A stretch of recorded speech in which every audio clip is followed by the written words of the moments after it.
Salut les gens, tu vas bien? La France est magique. Alors, à tout seigneur, tout honneur, hein. Lui, là, Top Gun. Alors lui, il a décidé de restituer 50 millions d'euros à la Syrie. Ouais. Alors qu'en ce moment, c'est la canicule, il y a des incendies partout. Les gens n'ont pas à bouffer, on n'a pas de Canadair, bon, tout merde. Mais lui, allez, continue à distribuer. Gentil garçon. Alors, la deuxième. Après-demain, vous savez que ça va être le 14 juillet. Fête nationale. Donc, fête nationale, c'est vraiment pour le peuple. Non, pas pour le peuple, non. Non, parce que, est-ce que vous savez que il va vous falloir un QR code et vous inscrire sur le site officiel pour pouvoir assister au défilé du 14 juillet sur les Champs-Élysées. C'est du jamais vu. Mais même pas à la sortie de la guerre, ça a existé, ça. Mais dans la Macronie, tout est possible. Oui, il faut désormais remplir un formulaire sur le site internet de l'Élysée. Plusieurs renseignements sont demandés, le nom, la date de naissance, l'adresse mail, si vous souhaitez venir accompagner. Après avoir entré vos informations, vous recevez sur votre boîte mail un QR code. C'est votre billet d'entrée, votre sésame pour la plus belle avenue du monde. Cette année, la sécurité est renforcée avec 2 barrages filtrants. Un premier pour scanner le QR code et un deuxième pour vérifier la carte d'identité. Un système similaire à celui des Jeux Olympiques de 2024. Bon à savoir, aucune limite de place n'a pour le moment été fixée. Et pour ceux qui ne sont pas au courant du nouveau dispositif, il sera possible de s'inscrire à la dernière minute, toujours via le même formulaire sur le site internet de l'Élysée. Ouais. Hein? C'est beau ça, hein? Franchement. Respect Manu, respect. Alors pendant ce temps-là, ça clique là. Ces 2 fidèles serviteurs, donc j'ai nommé Braun-Pivet et Larcher, hein, les 2 présidents de l'Assemblée nationale et présidents du Sénat.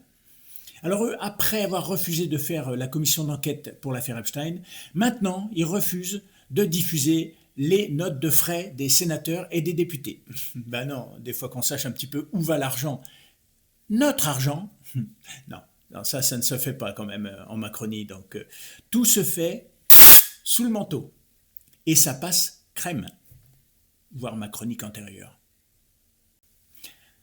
Alors, en troisième partie, on va s'occuper de un de mes préférés, Bali Bagayoko, le maire de Saint-Denis. Lui, il me plaît, lui.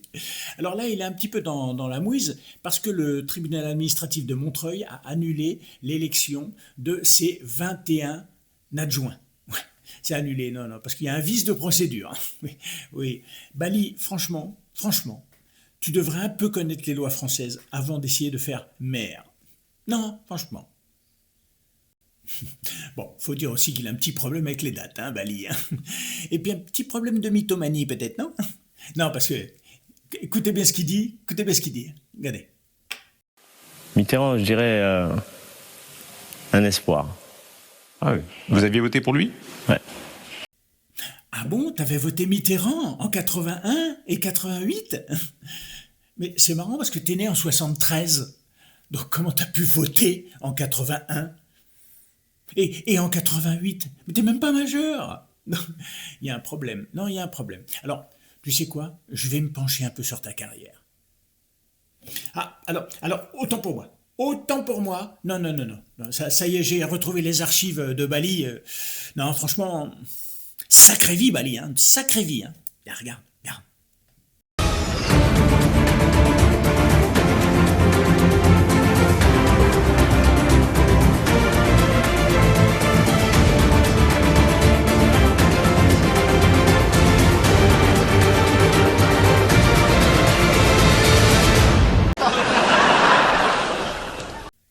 Alors, pendant que tout ça se passe, les Français partent en vacances. Enfin, ceux qui peuvent, hein, parce qu'il y en a beaucoup qui restent à la maison et n'ont pas le budget. Mais ceux qui peuvent, ils partent. Enfin, ils partent. Faut voir les conditions, parce qu'avec les canicules, c'est pas évident. Heureusement qu'on a les voitures électriques. Ouais. Ça, c'est une invention absolument géniale pour lutter contre la chaleur dans les voitures. Ou pas. Et de la patience, il en faut. À midi, Bison Futé affiche déjà près de 1000 km d'embouteillage dans toute la France. Les aires d'autoroute deviennent des refuges, comme pour ce groupe d'amis. Ici, ils trouvent un peu de fraîcheur, car ils ont dû couper leur climatisation pour économiser la batterie de leur voiture électrique.